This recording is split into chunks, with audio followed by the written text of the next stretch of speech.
Hello and welcome to Nothing But the Truth.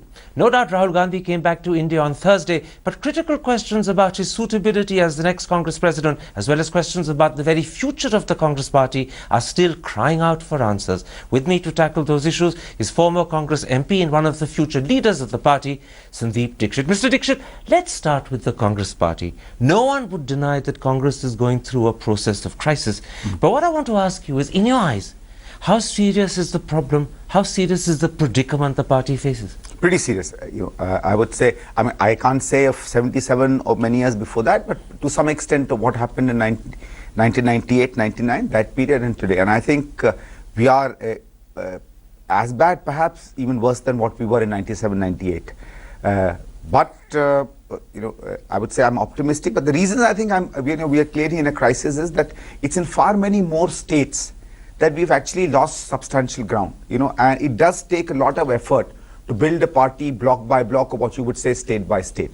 And having lost ground in many of the states, I think we will need far more than getting together at the center, is to get together and get our act together in our states. That's where most of the politics today is played in. In fact, in an interview to the Times of India on Thursday, you said we are much weaker than we have ever been. Yes, I believe so.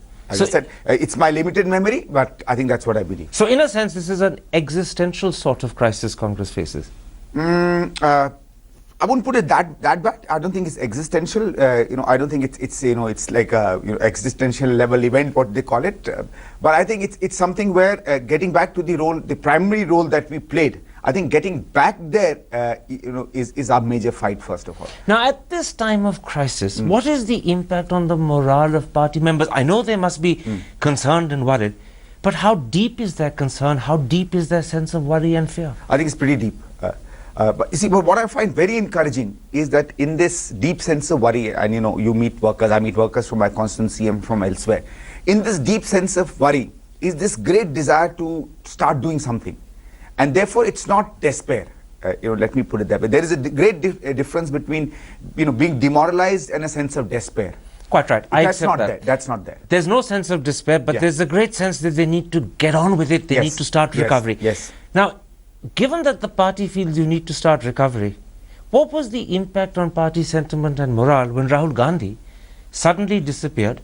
That too at the start of a critical budget session, when the land acquisition bill, which was one of Congress's most important achievements, was itself under serious threat. What impact did that have on the morale of the party? I would say his going and going for contemplation is not an issue. I don't think that's really an issue. Anybody can go, and whether it's 50 days or 20 days, anybody can debate, and that really depends on what a person is like. If they require more time, I think that should be given. It's not the budget session going away that really worried. I think what happened is that because of this land acquisition bill, across Congress persons, after a long time we realized that we are finally getting an issue that is, for us, something that we are feeling emotionally evoked about. We are feeling there's a great potential in that. And that's when he chose to disappear. Yeah, so not disappear or take leave. And I think that's where most of us felt that if his leadership was here, it would have done two things to us.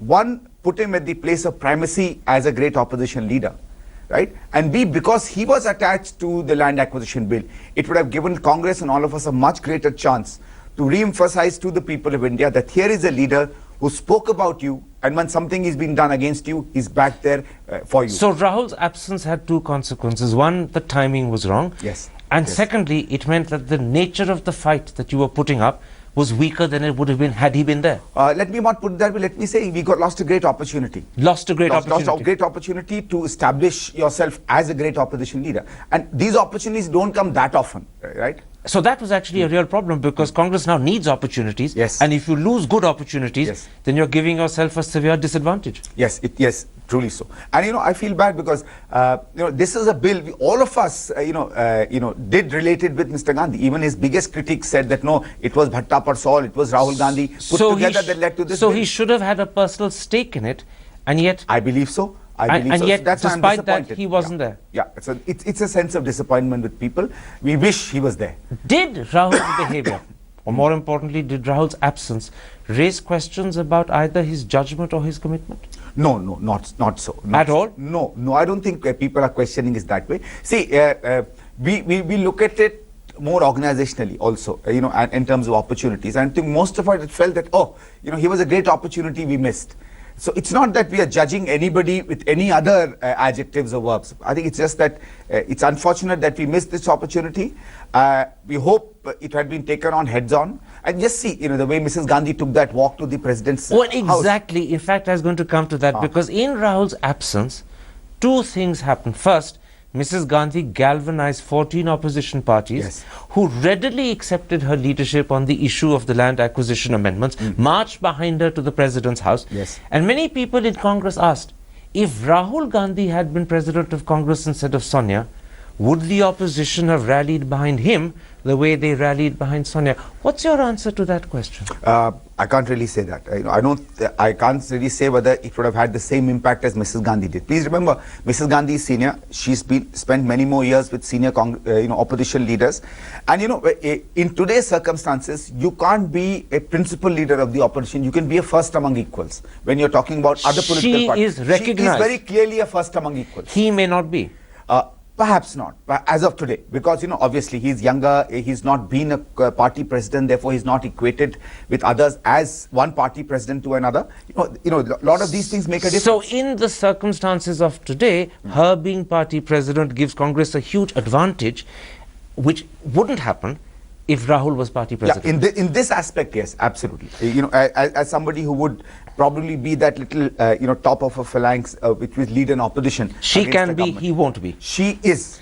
He may or may not. He may or may not be. It will certainly take time, it will take effort. As a sense, the opportunity is not been given to him, so we can't say it's a no-no. But obviously, it would take time. The questions are there. To establish to that level. Now, the second thing that happened when Rahul was away is that people began raking up questions to do with his 10-year track record as an MP. They began raking up questions to do with his performance at the head of the many campaigns he's conducted for Congress.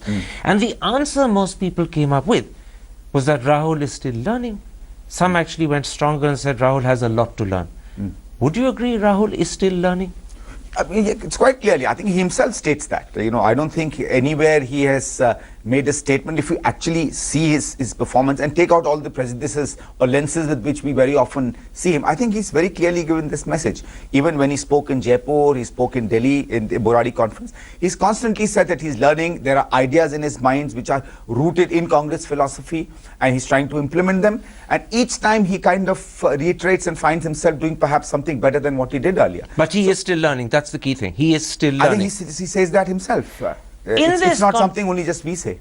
In this context, against this background and in the present circumstances, let me then come to the critical question everyone wants to hear you answer.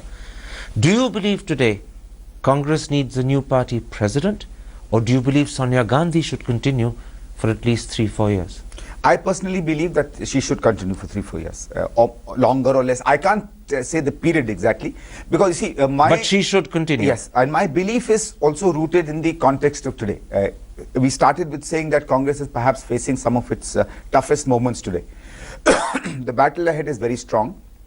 She's had an experience of having led the Congress in a similar manner from 97-98. Rahul hasn't had that experience. No, nobody else has had, in fact. So this experience is invaluable today. Absolutely. When you have somebody who's been through a particular process and is no less today than what she was in 97-98, perhaps much more so than what she was in 97-98. Please remember, a lot of people were ridiculing her, were trying to make fun of her, were trying all kinds of dirty tricks against her. She overcame all that. Today, she's an established, respected person whose dignity, whose behavior, whose attitude is something that is liked and respected by almost everybody, including the opposition. So, in fact, she is today a far bigger leader than she was in 97-98. All of this makes her invaluable today. Today, yeah. Irreplaceable. Invaluable, irreplaceable. Invaluable.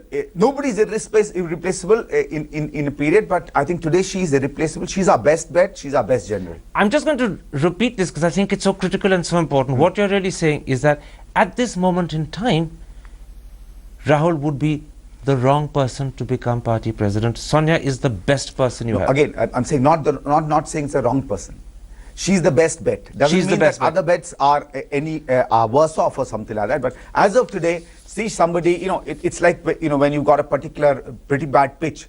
right? You have to choose between, say, 3 or 4 batsmen, and you say that in a bad pitch, VVS Lakshman is your best bet. Doesn't mean, you're suddenly degrading Tendulkar or anybody else. The pitch that exists today, Sonia is your best bet. In which case, what do you say to people like Digvijay Singh, who on Friday publicly said Rahul Gandhi should immediately take over as party president? And secondly, he said, the old guard surrounding Sonia Gandhi must retire.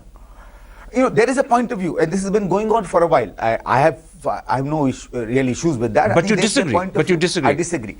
Also, I think, to some extent, had it been a normal circumstance for the Congress, say perhaps if UPA 3 was going on, or even if we had lost, we had perhaps 150, 180 members, and it was just another loss, not the kind of loss we've had this time. Then a change of leadership, a change of people, new ideas coming in, new people coming in. You have that political space to come up with a new leadership. Today Now we don't have that political space. In fact, in a real sense, what you're saying is, because you're reduced to 44, because you're losing state elections, because you're faced with one of the most serious crises in living memory the party has faced, Sonia is invaluable, and in these circumstances, for the next 2-3 years, irreplaceable. Don't take the risk of changing her now. Yes. Also, please remember, Rahul, therefore, would be a risk. It's not just Rahul being a risk. A change would be risky. Let's put it Anyone would be a risk. Anybody would be risky. Also, all the others are still there in the Congress. So if others have ideas, it doesn't mean that I will perform only if I bat on top of the order. I can still contribute with my ideas, with my enthusiasm, with my leadership to the party in any position I want, and that's really a true congressman. Absolutely. But Sonia at the top is essential for now, and for the next 2-3 years, one believes. 2, 3, 4, I can't say. I mean, time is something you really can't say much about in politics. Let me come to something else. Captain Amarinder Singh, whose views accord with yours in many respects, has gone on record to say that a man can't expect to become captain of the ship in just 10 years.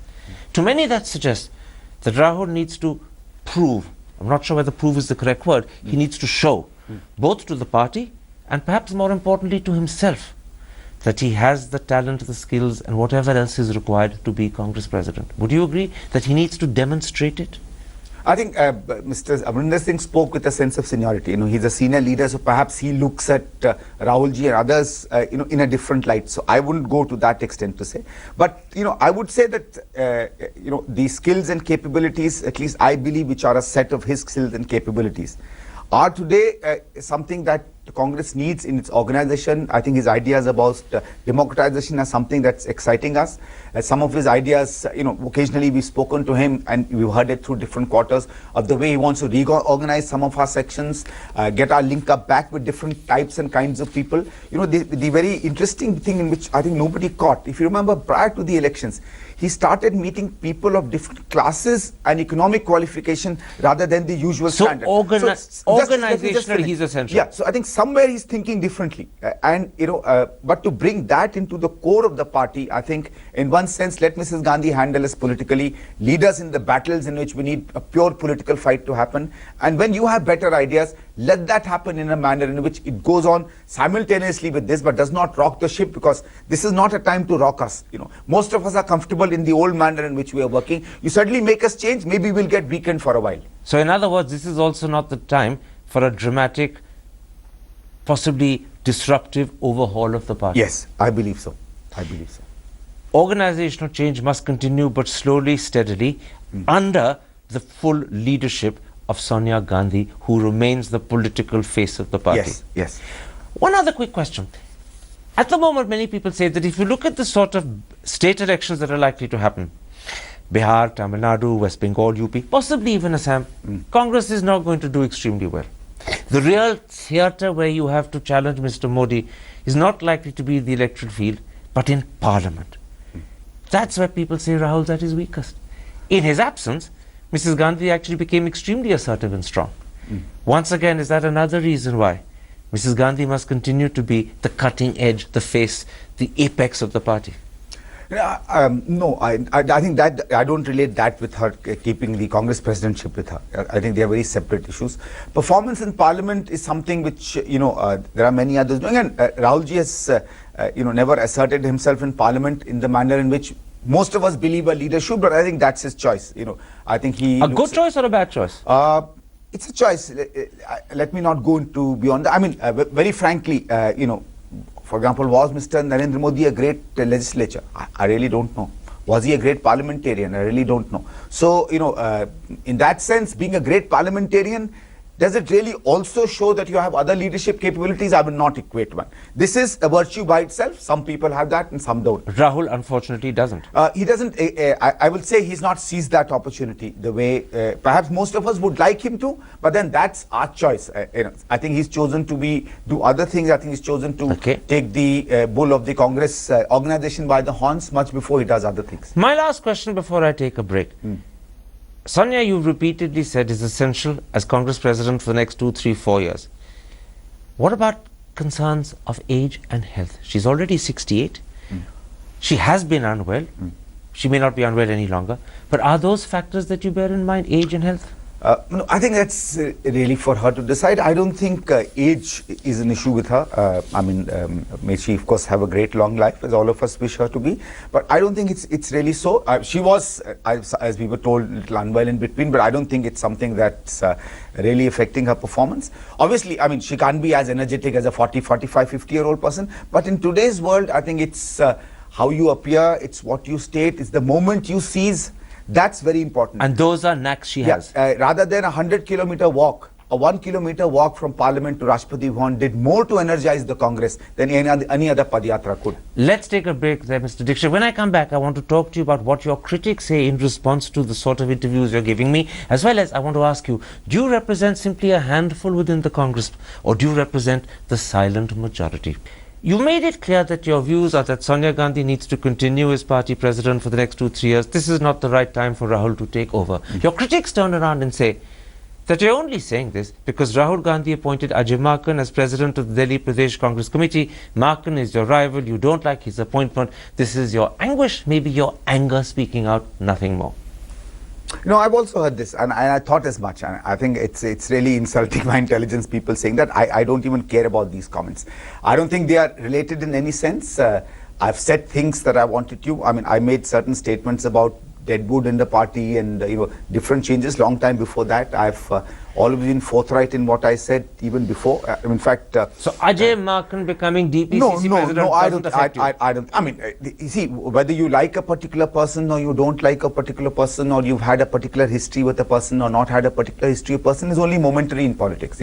These things continuously change. He's been my media chief, for the past 1.5 years. But this is not the motivation behind your saying Rahul shouldn't become president now. I don't think. It's not there at all because.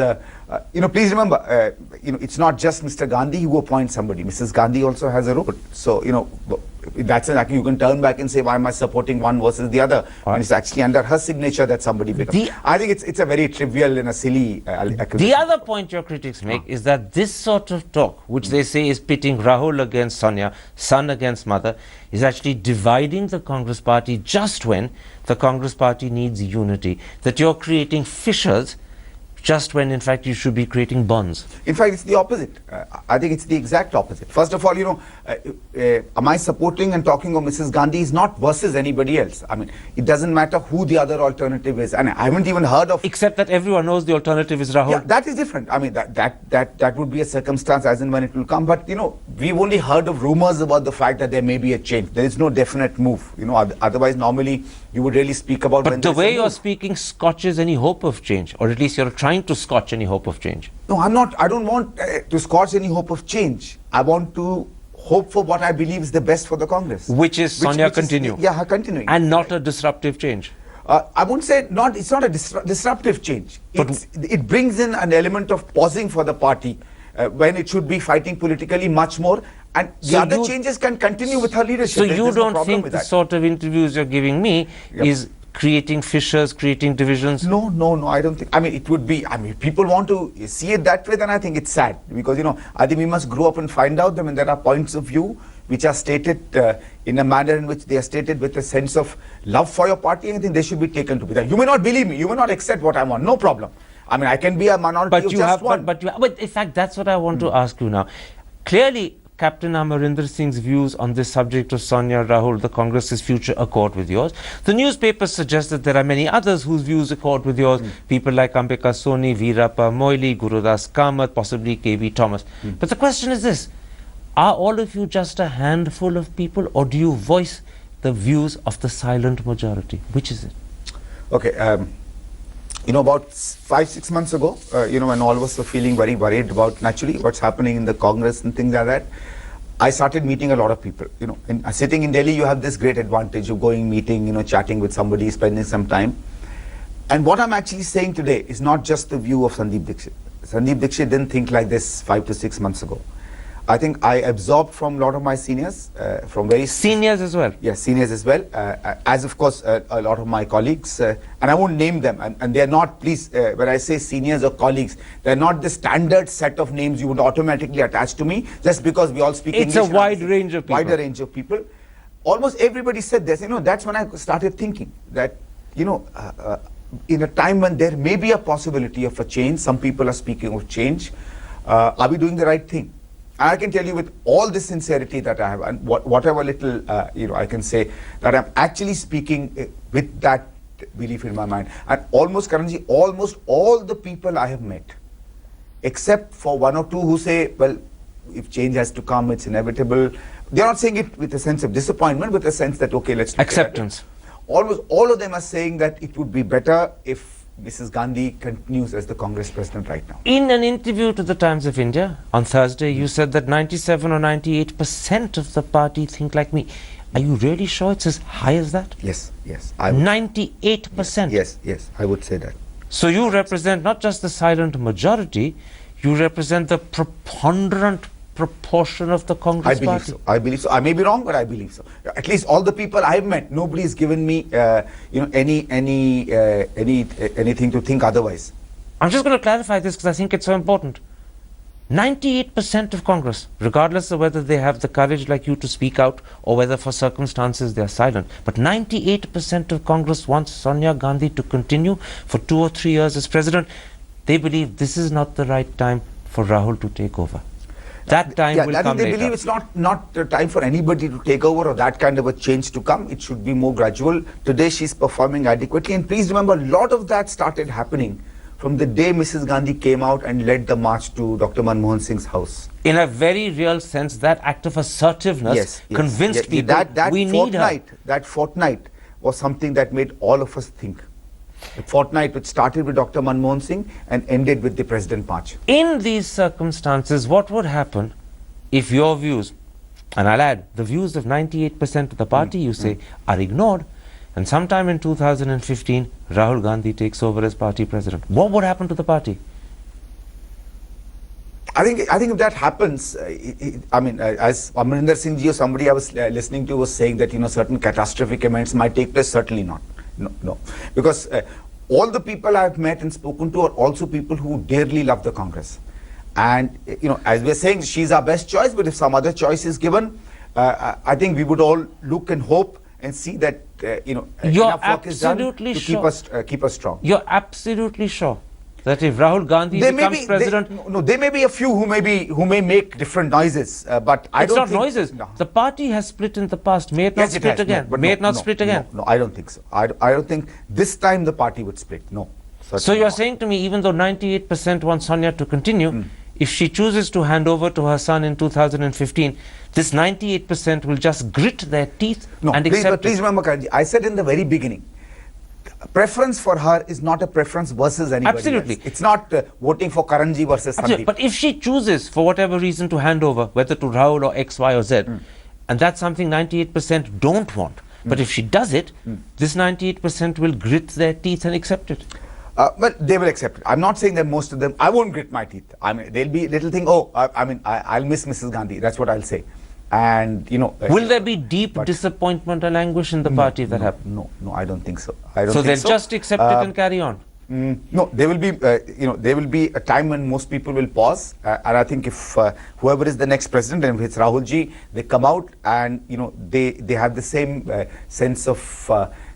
manner of working in which they endear people and bring them together and just give a belief that my last question is continuing. I think we'll all fall in line. If that handover happens, whether to Rahul or someone else, will the party see it as a setback and then say, right, we have to now get on? No, I don't think they'll see it as a setback. I think in that sense, so they'll accept we're quite robust to be able to... So they'll accept it with resignation?